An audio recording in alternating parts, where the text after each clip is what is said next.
Patuloy na isinasagawa ng DPWH ang clearing operation sa naitalang landslide sa Manila North Road sa Pagudpud, Ilocos Norte. Ang detalye sa report ni Gab De Luna. Sa cellphone video na ito, makikitang nagtatakbuhan ng mga tao habang gumuguho ang lupa na bahagi ng bundok sa kahabaan ng Manila North Road sa Sitio Bangkero, Barangay Pansyan, Pagudpud, Ilocos Norte. Agad na nagsagawa ng clearing operation ang DPWH, ngunit sa dami ng lupang gumuho, kinailangan na ng karagdagang equipment.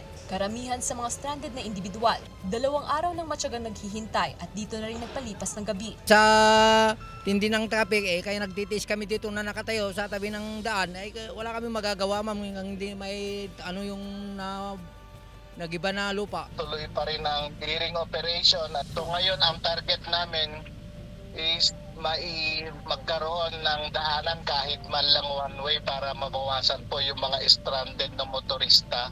Bandang alas 11 kaninang umaga, hinayagan ng tumawid ang mga motorista sa gumuhong lupa. Nasa mahigit 100 stranded individuals ang umaasang matatapos na ang clearing operations nitong araw. Bagaman hindi pa rin pinapahintulutang dumaan ang mga mabibigat na sasakyan, maaari nang dumaan ang mga motor pati na rin ang mga tao.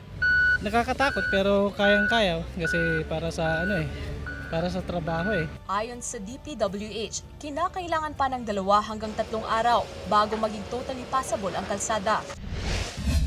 Suspendido ngayong araw ang pasok sa lahat ng eskwelahan sa Aurora. Base ito sa executive order na inilabas ni Aurora Governor Christian Noveras dahil sa nararanasan na patuloy na pag-uulan sa lugar. Ipinatupad ito bilang precautionary measures ng pamahalaan para masiguro ang kaligtasan ng mga estudyante pati na ang mga guro mula sa pampubliko at pribadong paaralan dahil sa masamang panahon.